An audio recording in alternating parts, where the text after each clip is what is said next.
Hey YouTube, it's Jeff at Darkmoon Metals.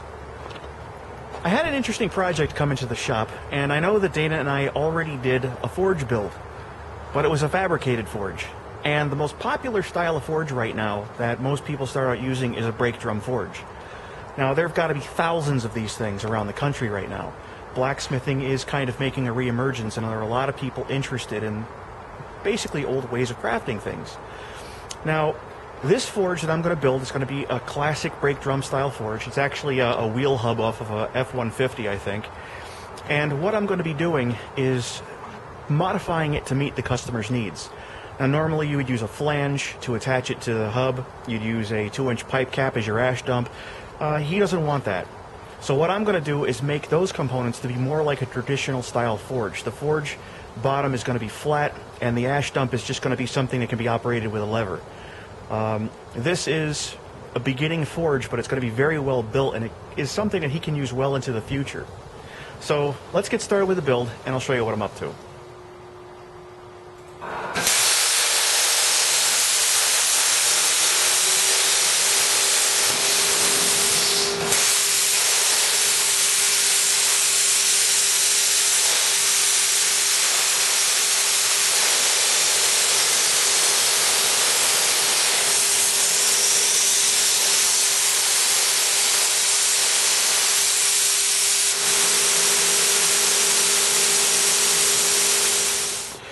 Alright YouTube, this is a circle that I had left over out of a piece of plate that I had for someone else's project, and I figured that it was big enough where I could cut out the circle I need to make my flange, and here we go. So I got a nice piece of plate here. This is a 7 1/4 inch diameter circle. Got a 2-inch inside diameter circle. That's going to be where the 2-inch diameter pipe gets TIG welded to. I'm going to clean all this up. But first, I'm going to line it up on the bottom of what is going to be the forge pot, and I'm going to use transfer punches to mark the holes, and I'm going to drill the holes out. Now, I know there's a way to program it and drill or plasma cut the holes out on the plasma cam system, but I am not that good with the software yet. And to be perfectly honest, I haven't spent really any time with the software whatsoever. So, God forbid, if I actually read a book, I might be able to pull this off all in one shot and let the machine do all the work. But for now, I haven't built up that much confidence yet as far as the exact spacing of the holes. So, like I said, transfer punches and drill press is the next step. I got my transfer punches out, and I'm going to transfer a mark to the plate so I can drill for the bolts.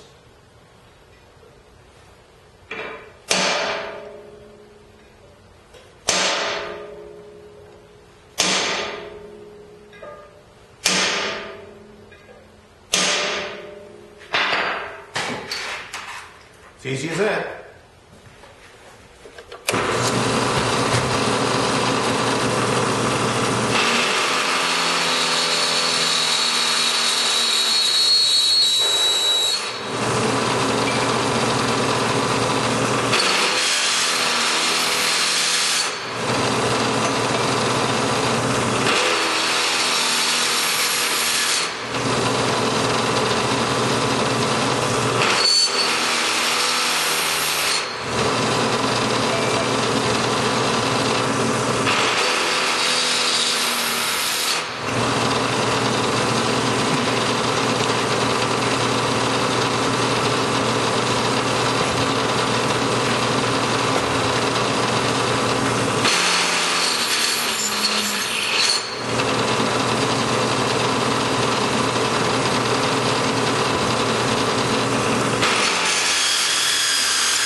I was originally going to TIG weld this, but I got the shielding gas for the MIG, and the MIG is a much faster process, so I'm just going to MIG it.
Alright YouTube, here's the hub that we're going to be using as our fire pot. Now one of the things that this client wanted was a way to have the bolts flush, as close as you can get them to the bottom of the fire pot. He didn't want to have bolt heads sticking through. And with a traditional flange design, that's usually what you have. You run your bolts straight through the bottom and your nuts to secure them. Now what I've done is figured out a way to eliminate those bolt heads, which is exactly what he wanted. Now I drilled the holes through the flange plate and I welded them, basically this is called a plug weld. I welded straight down to the heads, so that's pretty much all one piece of steel now. And this is not going to bolt up to the bottom of the fire pot. This plate right here is actually going to be the bottom of the fire pot. And I'll show you that. It's still a little bit warm.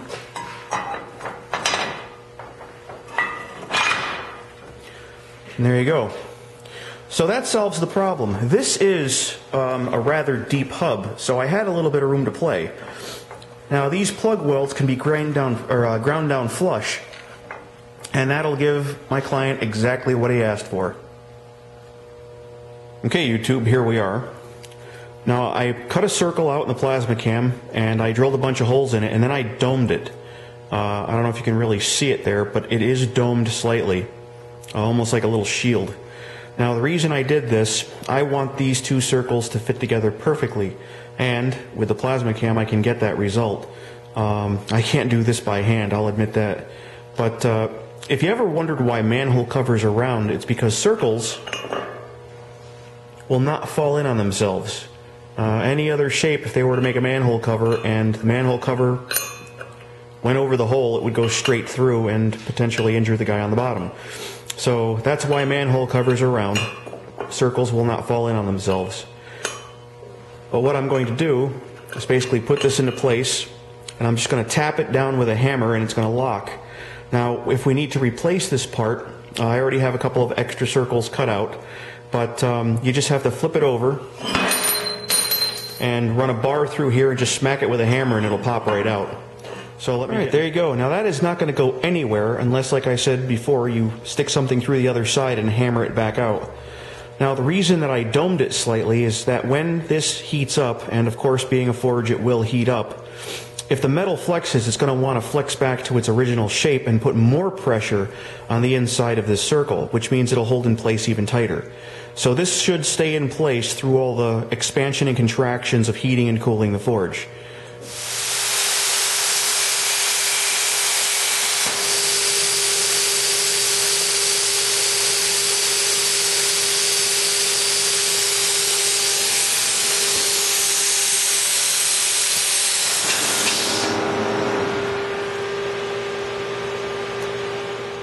I have the piece I cut out on the plasma cam, the bottom of the duck pot where the ash dump goes, a bolt, a nut, a spring.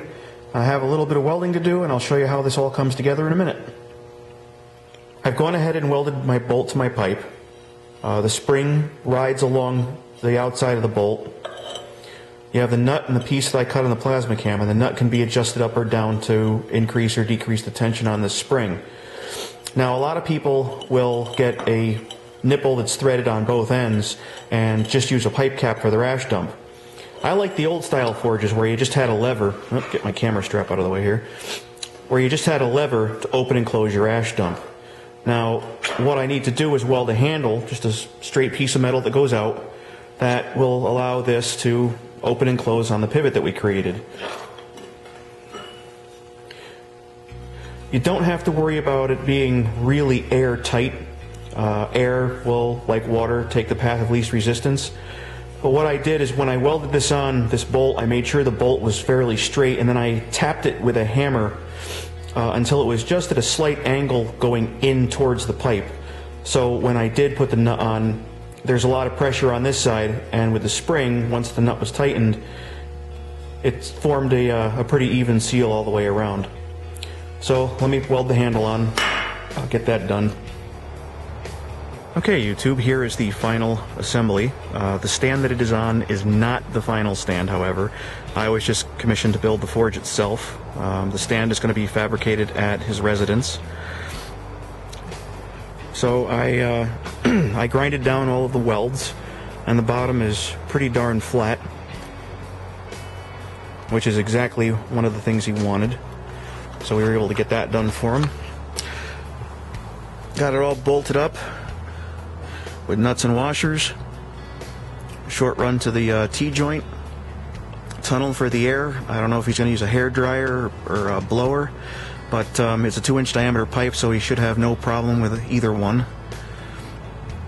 And then we have the ash dump. Now the ash dump, this is not a design that I came up with. There are a few channels on YouTube that have posted videos that have ash dumps similar to this. I've seen, you know, the spring and nut design that allows you to pivot and dump your ash on a number of different channels, but this is my variation of it. You know, the only difference is I cut my parts out on the plasma cam.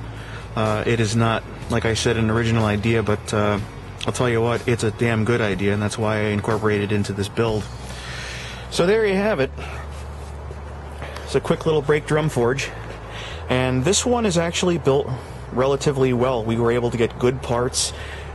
This wheel hub, I believe, like I said in the beginning of the video, it's from a Ford F-150. That's a pretty substantial chunk of steel right there. It's not your average car drum, that's for sure. But there you have it, YouTube. I hope you got a couple of ideas. Maybe incorporate a few things into your own forge. But I'm going to end the video here. Thanks for watching, and we'll see you again soon.